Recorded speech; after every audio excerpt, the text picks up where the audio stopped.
Hey folks, it's Farmer Marshall, and I'm here to share with you one of my favorite hacks for planting beets and carrots using an eggshell carton to get you perfect spacing whenever you plant beets and carrots. Now, if you ever planted carrots, you know a lot of those tiny seeds will kind of clump together, which makes it a little difficult when you're trying to get good spacing. And also with beets, that's another plant that needs spacing. If you don't get proper spacing, you're constantly thinning them out, and you can really, I won't say ruin your carrot and beet planting, but it's not going to make it any easier. But with this method, you'll save seeds, time, and frustration. Stick around because at the end of this video, you'll know everything you need to plant beets and carrots successfully. And it's not just about the eggshell carton. Now, there are a few things you need to know about beets and carrots, especially with carrots. If you don't have loose, unobstructed soil, you can end up with twisted, weird looking carrots. Just crazy looking. Trust me, I've done it, I've seen it. It's not a pretty sight. So, sticks and rocks in your soil can result in twisted, deformed looking carrots. And of course, with carrots and beets, they require even spacing. Hence the need for this. Because if you don't have even spacing, you can have carrots all jammed up, they can get twisted together, and you're not going to get proper growth. Not the type of growth you're looking for. Now, by using an egg carton, you can create a grid so you can lay down your seeds for your beets and your carrots perfectly. So, one of the first things you have to do is put good sized holes inside the egg carton. This is going to help ensure that when seeds go into the hole, they're going to have plenty of space for either the carrots or the beets to grow. Now, there's so much more to planting eggs. Now, there's so much more to properly planting carrots and beets than just using an egg carton. So let's start at the beginning so you can have a successful planting and a successful harvest. Now, before I put the seeds in, I rake the soil down and then I water it thoroughly. Because one thing you don't want is for your seeds to dry out.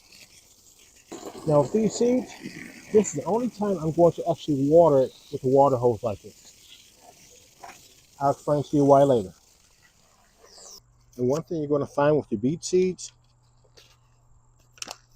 the beet seeds aren't really just seeds. These guys here, they're difficult to see. But those guys there, those are actually seed pods. So there's 2 or 3 seeds in each one of these. So when I'm planting my beets, I'm only going to plant 1 pod inside of each hole.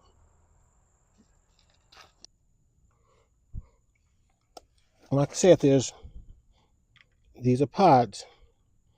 So I'm not overly worried about adding more than 1 pod to each hole.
There we go. Once again, I'm push them in gently. Doesn't have to be that gentle.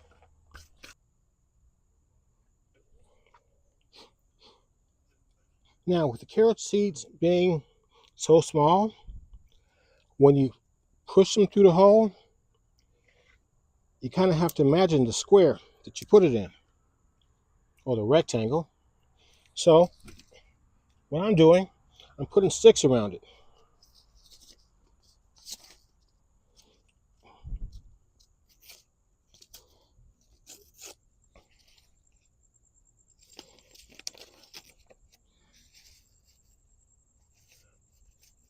And something I'm sure you might have noticed, I didn't dig a hole because carrots and beets don't need to be buried deeply.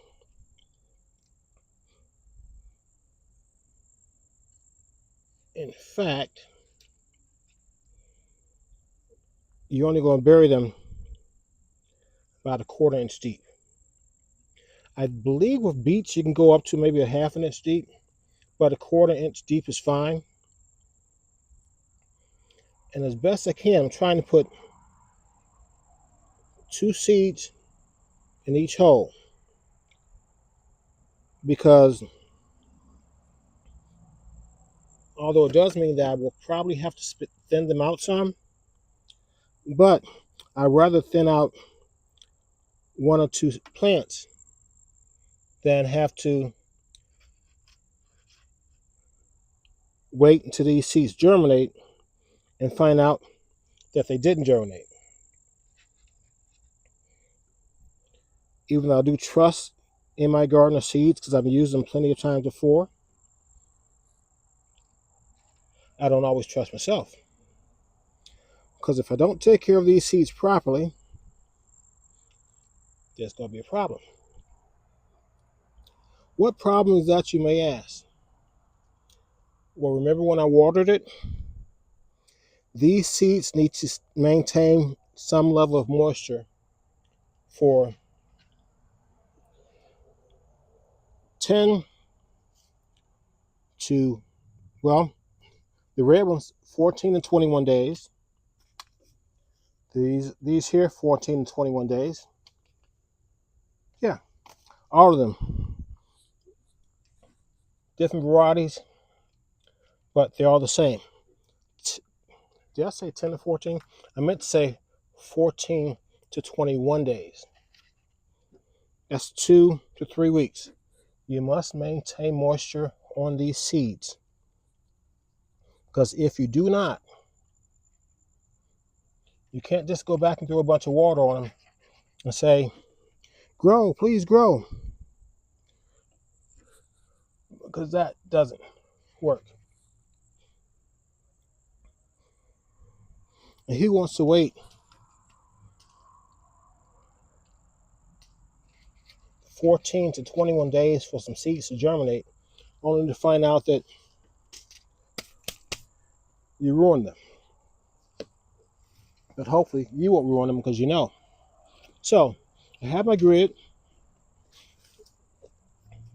I'm going to press down on them just a little bit. Doesn't have to be much. And then I'm going to spread some soil out over them.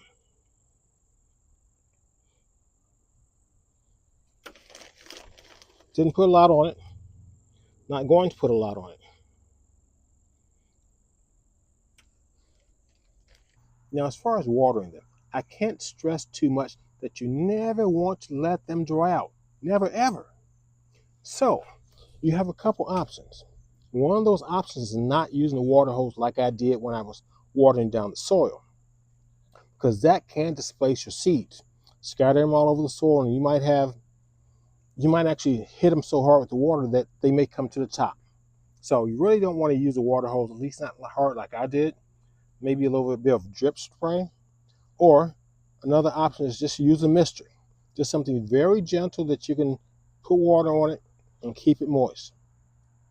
A third option, which has become pretty popular lately, you take cardboard, place it over top of your seeds, and leave it there for about 10-14 days, and lift up the cardboard to check and see if any of the seeds have germinated.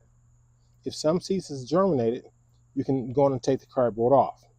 But if they haven't, put it back on and then check every other day. The cardboard should keep the soil moist, especially in a hotter environment where the sun can beat down and dry your soil out almost immediately. So those are 2 great options for keeping your seeds from being dried out, because like I said, you don't want to ruin them. You definitely don't want to waste your time doing this. So depending on how much time you have and how much energy you want to put into this, you may just want to do the cardboard method, because with misting, you might have to come out and mist every day. And not everyone has time for that. Besides, if something were to occur where you miss a day, your seeds could be ruined. Oh, and if you're still hanging around, thanks for watching. I really appreciate it. It really helps the channel. And if you've gotten something out of this video, do me a favor, share it out like a good harvest to family, friends, and fellow members of the gardening community. And while you're at it, plant a seed and hit that like button. It really helps the growth of this channel.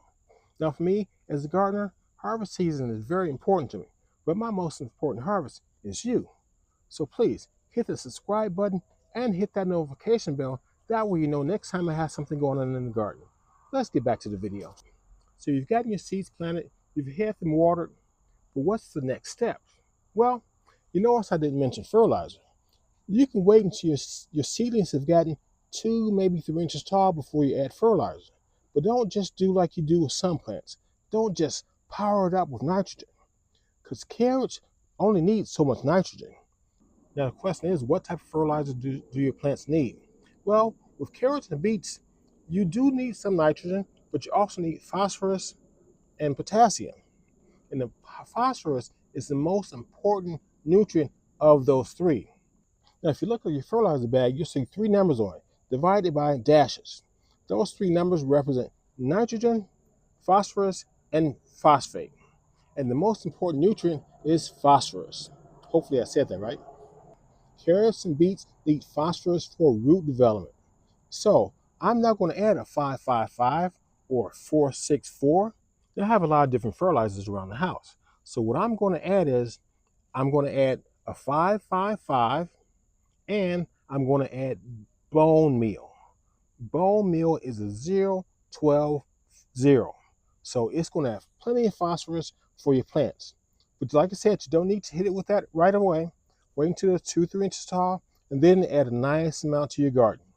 And of course, before you do that, this might be the perfect time to thin your seeds out.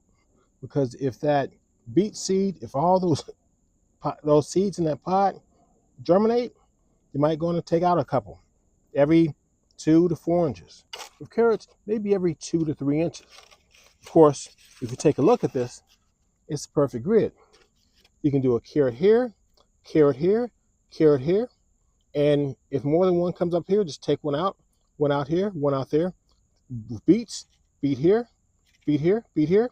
Maybe take the ones out here. You decide. And that's basically it. Who would have known that you would use an egg carton for planting your seeds in the garden? Genius hack. I didn't think of it. I don't know who did, but I'm glad they did. So if you've ever struggled with bad carrot growth or bad beet growth, give this hack a try. So I want you to come hang out next time and see what's really growing on. And let's get out there and get a little dirty. You know you want to do it. Yeah.